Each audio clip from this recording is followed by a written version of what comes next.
Olá, amigo, olá, amiga. Estamos aqui diretamente dos estúdios do Atualidades do Direito para conversar com você a respeito de um tema muito importante. Vamos falar sobre o direito ao silêncio em plenário do júri. Bom, vamos lá. Dessa questão, direito ao silêncio, direito constitucional a todos nós atribuído pelo poder constituinte originário, esse direito ao silêncio, ele tem uma série de nuances, uma série de circunstâncias que envolvem o exercício desse direito. Por quê? Que todos temos esse direito, não se discute. Mas podemos desdobrar em plenário do júri duas questões extremamente importantes relacionadas ao direito ao silêncio. A primeira delas, para os jurados, será que quem cala consente? Trata-se de um dito popular, trata-se de uma noção de senso comum, algo que a nós é ensinado desde a infância, adolescência: quem cala consente, quem cala aí tem. Será que os jurados, por serem pessoas leigas juridicamente falando, os jurados, eles interpretam negativamente o silêncio do réu? Ou seja, o réu está lá no banco dos réus, em plenário do júri, e ele diz: eu vou usar o meu direito ao silêncio. Eu não vou responder às perguntas, por exemplo, do promotor de justiça. O jurado, nesse momento, ao presenciar essa cena, o que ele pensa?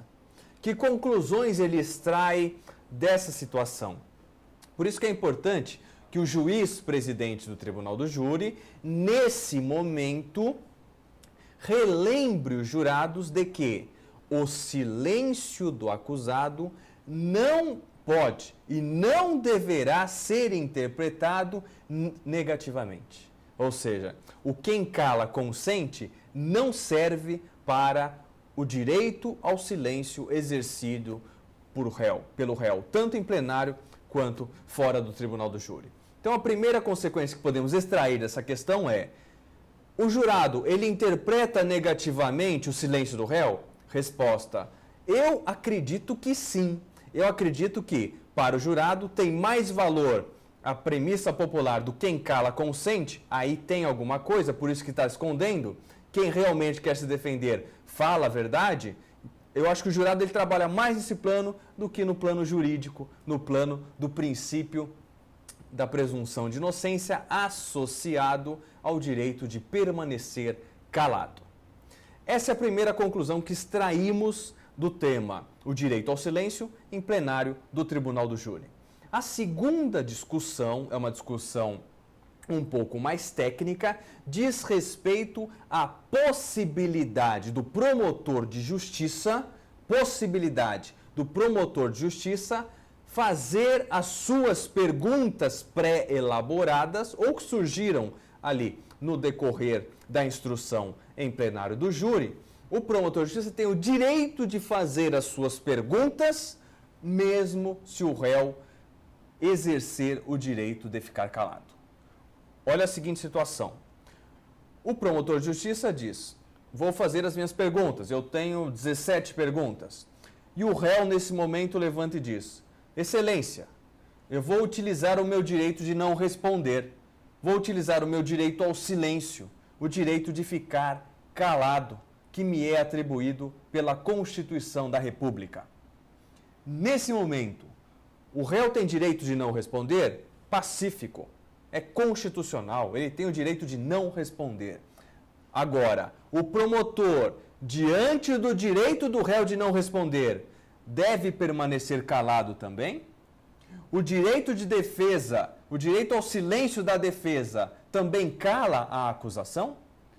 Ou a acusação pode, para constar em ata, apresentar as suas questões? Eu, particularmente, defendo que o promotor de justiça pode sim apresentar as suas questões. Por quê? Porque o direito ao silêncio é o direito do réu.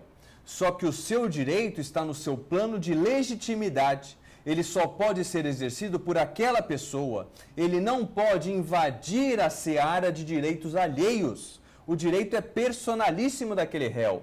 Esse réu tem o direito de não responder, mas isso não quer dizer que a acusação não tem o direito de perguntar. A discussão aqui agora sobe para um outro plano. O fato do promotor de justiça apresentar as suas perguntas oralmente, ou seja, ele está perguntando e os jurados estão escutando. O fato do promotor perguntar oralmente interfere na opinião dos jurados? O jurado pode ouvir a pergunta do promotor de justiça e pensar, eu acho que essa pergunta seria tão importante o réu responder, e eu acho que se ele não responde, ele está escondendo alguma coisa. Por isso, no terceiro quesito do júri, eu vou condená-lo. Ora, é óbvio que o promotor de justiça apresentando oralmente as suas perguntas pode sim interferir na cabeça dos jurados. A professora Alice Bianchini, ela defende que o direito ao silêncio do acusado impediria o promotor de justiça de proferir oralmente as suas perguntas. Por quê? Porque o direito ao silêncio não pode ser interpretado de forma contrária ao réu.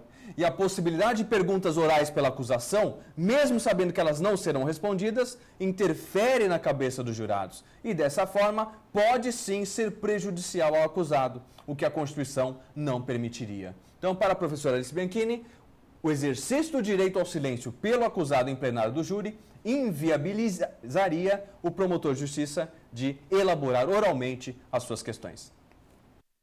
O promotor de justiça Rogério Sanches Cunha, ele defende que o promotor de justiça não só pode, como deve apresentar oralmente as suas perguntas.